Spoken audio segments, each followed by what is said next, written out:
Hey, what's up, guys? I'm back. I just wanted to quickly make this a final video before another day even comes. Now, before I say anything, of course, if you haven't subscribed yet, please make sure you do that. And this is the WWE Top 10 Superstars Who Needs to Be in the Hall of Fame, Part 3, the final part. The final part? No more parts. Alright, I only got 2 more people left. I want to make this last video. Alright, so at number 2, a superstar that I feel should be in the Hall of Fame at some point should be Kane. Now, Kane has done a lot in his career. He had a record of the most eliminations in the Royal Rumble in 2001. He has set the record of 11 eliminations. He had that record held for a long time until Roman Reigns beat that record in 2014. He defeated Chavo Guerrero in record-setting time at WrestleMania 24 for the ECW Championship. He's won and has done it all in the WWE. He's at the point now where I feel like he should retire because there's not much more that they can really do with the man. I mean, he's done it all, honestly, and that's why I feel he should be into the Hall of Fame without question. You know, him and The Undertaker teamed together, Brothers of Destruction, really good team. They reunited together to go against the Wyatts at this past Survivor Series. But Kane, individually, he may have not been as successful as his brother, but he's done it and has won it all. For the longest, he didn't speak when he had his mask. When he took his mask off in June of 2003, it was the highest ratings on Raw. That was the biggest ratings on Raw the night he took his mask off in 2003. He teamed with RVD. They were World Tag Team Champions. He teamed with The Big Show twice. In 2006, they were the World Tag Team Champions. They defeated Trent Murdoch and Lance Cade to win the World Tag Team titles in 2006. It was late 2005.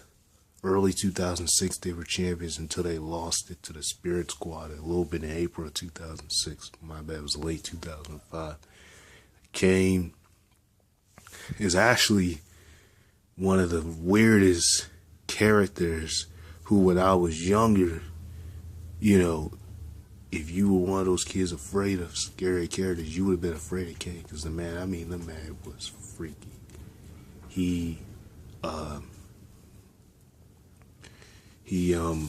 had a really big storyline going on with Edge. The whole thing with him marrying Lita and Lita being his wife, and then she turns on him to get with Edge. And my favorite thing was when he tombstoned the Priest. When they were supposed to be getting married on Monday Night Raw, Edge and Lita, he tombstoned the Priest. That's one of my favorite things that Kane ever did. That was just really hilarious to me because no matter where Edge went, Kane was always on him, because she had left Kane to get with him. But it was odd how she even got with him in the first place, because she never wanted Kane. She was with Matt Hardy, and he just wanted her, and he just kept wanting to get with her. But then he ended up beating Matt Hardy on a match at SummerSlam in 2004, and that was it for Matt Hardy, so she had to deal with Kane. And the only time that she really was on Kane's side was when he had that storyline with Snitsky, and that was a really crazy storyline. That was crazy seeing Kane in that storyline, but it really worked. And you know, Kane, his character developed over time, and I think you could start to see that his age showing as he continued, which is why now I really don't think he should go, because I feel like after Team Hell No broke up, after he finished teaming up with Daniel Bryan, he really hadn't done much since. Because if you think about it, after that happened, not too long after that, you know, he eventually joined the Authority, only for him to be kicked out of the Authority because he was supposed to be the director of operations. And I don't like this whole thing where he kept switching back and forth from corporate Kane to regular Kane, because when he was Kane, he was Kane, and when he was Mass Kane, he was Mass Kane from 1998. Oh my God, 1997 to 2003, he was Mass King. From 2003 to about 2011, he was the king without a mask, and both characters worked. When he had the mask on, he did some funny things. I remember he tried to do Booker T, Spinner, Rooney on the episode of Monday Night Raw, and without the mask, he was just more intimidating. You know, Kane has done it all. Like I said, he's won major championships. He's been in a lot of matches, a lot of memorable storylines he's been in. Like I mentioned, the storyline he had with Edge. Like he, like I said, beat Chavo Guerrero at WrestleMania 24 for the ECW Championship in a matter of seconds. He teamed up with Big Show, and they defeated Chris Madison and Carlito at WrestleMania 22 to retain their World Tag Team Championships. He was in a team with Team Hell No, which was one of the weirdest psychotic teams of all time, in which they had to keep going to a freaking place to get them to a place to calm them. And you know, that was just a weird team. I knew they were gonna break up because they could never see eye to eye. It was weird that they even had won the tag team championship together. And they kept saying, no, I'm the tag team champions. No, I'm the tag team champions. But it's kind of like after a while, you're just thinking like, come on, this is not the Kane we know. I mean, we went from the Kane that didn't talk, that was like a demon, that was devastating, to this kind of Kane. I mean, come on now. It's like when they brought the Mask Kane back, it didn't compare to the Kane we seen in the early 2000s. That Kane was devastating. That Kane, everyone was scared for their life of that Kane. I mean, that Kane was devastating. You could not compare that Kane to the Kane that came around 2012. You know, it's not the same because, first of all, he's much older. He can't do as much as he did. The storyline he had with Shane McMahon in 2003, when he was out of the mask, was one of the best storylines I've ever seen, because Shane McMahon was giving it to Kane, and Kane was just, you know, hypnotizing. He was just really on Shane, and Shane was giving it to him. Even though Shane lost both times, Shane wouldn't give up. Shane was on it, you know. And I love that storyline he had with Shane McMahon in 2003. A very memorable thing by Kane. I said a couple of memorable things for his career: when he teamed with RVD, the night he took his mask off and he chokeslammed RVD, the night that him and, you know, the time that him and Undertaker were teaming together as the Brothers of Destructions. And I liked it better when they were teaming in the early 2000s than when they started teaming together, you know, as they got older, because it was more vicious and more devastating. He was scared to death of both of them, and it was like he didn't know who really to go with. And his storyline with Undertaker was very intense, without a shadow of a doubt, very intense, really crazy. But if there's one person who should definitely be into Hall of Fame, you know, it's King. It's Glenn Jacobs. It's King. He should be in the Hall of Fame at some point in his career, because he's done it all. There's no reason he should be wrestling at this point, because there's not much more they can do with him. He has done just about everything. He's won just about everything. He won the World Heavyweight Championship. This is the only man in history to win the Money in the Bank in 2010 and win the World Heavyweight Championship on the same night. Won the Money in the Bank 2010. Later on, went on to cash in his Money in the Bank contract on Rey Mysterio and win it on the same night. That is a huge accomplishment, and no one else has ever done it.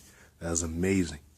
Absolutely amazing. So Kane has paid his dues to be into the WWE Hall of Fame. There's without a shadow of a doubt. And, you know, I say you don't have to agree with this, but this is how I personally feel. Kane should definitely be into the Hall of Fame because of every accomplishment he's done, every memorable, storyline he's done. He's won it all. Just about everything. Only thing, even now, Kane was a WWE champion. He only held it for one night, but he still won it. He won just about every championship you can mention, except the only things I think Kane had never won was the United States Championship. I don't think he ever was a United States champion. And that might be the only one. Because I believe he was Intercontinental Champion, but I could be wrong. Those might be the only two he never won. But, other than that, Kane is really, really successful. And, that man should definitely be into the Hall of Fame at some point. Whether it's when he retired or whatnot, he should definitely be there. And that's all I really got to say about him. At number 1. Now, this man, a lot of people pretty much already know he's going to get this prestige. We already know that he's going to be into Hall of Fame. We just don't know when. At number 1, I'm going to go with the Phenom, because I just talked about his brother, The Undertaker. Now, there's not really much I could really express. Not really much I need to say as to why The Undertaker should be in the Hall of Fame. The man spent 21 years undefeated at WrestleMania. Had some of the greatest matches of all time. Got some of the most memorable matches that has nothing to do with WrestleMania. His match against Mankind at Hell in a Cell. His match against Shawn Michaels at Hell in a Cell the year before in 1997. Undertaker is one of the only people to stay in that company for over 20-something years and never went to any other company. That is a huge accomplishment, because everyone else, within the time they've been in WWE, they left for a short period of time, went to OVW, went to some other country, some other company, and then they came back. No, Undertaker stayed. Even him being a part-time wrestler now, he stayed in the company. And that is something I really admire from him, is the fact that The Undertaker, he stayed. Hold up, guys. He stayed in the company. Sorry, guys, I'm doing something real quick. He stayed in the company. All right, there we go. He stayed in the company. Not many people really has done what The Undertaker has done. His WrestleMania record itself really made him a star, but it's the fact that his gimmicks have changed much over the years. You went from the Undertaker that everybody was scared to death of when he came. You had the Mr. Darkness Undertaker, who was he did a really good job when he was playing that character. He was with, he teamed with, I can't remember all the people, but, he had a team with them, and I remember he had Vince's daughter wrapped around, and that was one of the craziest things on Raw, even though Vince was a part of it that summer. Undertaker has done a lot. Even matches he didn't win, it was memorable.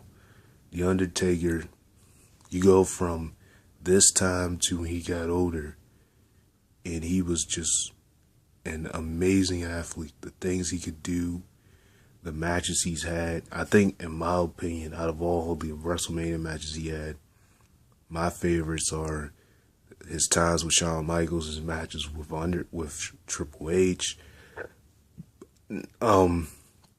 Even if you go a little bit further back, I think the Orton one was pretty good. But the Henry one, I didn't really like that one. Batista one was pretty good. The Edge one, I liked that one. But you could start to see the cracks of his career. I could kind of see, even though none of us liked that, I can kind of see why Vince McMahon wanted to end his streak. I don't think he should have, but we kind of see why, because you don't want to keep looking at a superstar for one thing they've done. You want to look at them for, their whole career. And the only thing that people would really try to look at Undertaker for was his streak. So in a way, it makes sense that he got rid of his streak, because it's like, The Undertaker has done so much more than have a WrestleMania undefeated streak. He has. He's won the tag team championships with his brother Kane. He's won it with multiple partners. He's won one with Austin once. You know, he's won one with the Big Show, and they was one of the oddest tag teams of all time. Didn't even hold it for that long. And the only reason, and you know, he actually was the reason he actually got Big Show career started really when he came to WWF and sort of helped the Big Show to rise to the stardom. So Undertaker has done a lot. You know, he has helped young talent. He's done a lot in his career than just having an undefeated streak of WrestleMania. He was a 2007 Royal Rumble winner. You know, he, like I said, has some memorable matches that wasn't even at WrestleMania. How about that match he had with Edge at Hell in a Cell in 2008? I mean, it's just a lot of things he's done, you know, a lot that he's accomplished that I don't think many people really look at him for or even recognize that he's done. The Undertaker is just what he calls himself. He's the Phenom and one of the greatest of all time. Although a lot of people won't probably agree with me with that, but it's perfectly fine because you don't have to. But, you know, The Undertaker, despite the fact of his, at this point now, he's so old, I feel like after this match, he definitely needs to retire. And I've already spoke about who I feel like should win, or how I feel like the match is going to go with his whole thing going on now with Shane McMahon. But The Undertaker, his character has changed so much. He had the American Badass character. I say that character, I liked how The Undertaker showed people that he has a good side on him, not just an evil side. That he actually has a side that shows how his real personality is. Because for real, The Undertaker, if you actually met him, you know, if you actually knew him, he's not, you know, how he makes his character. And I love it how when he played the American Badass, he basically showed that there's a good side of him. Now, you know, like I said, that character may have seemed kind of weird to a lot of people, but the American Badass, you know, that character was okay to me. Now, I wouldn't say his match at WrestleMania 19 was all that great with Big Show and A-Train. It was okay, but it wasn't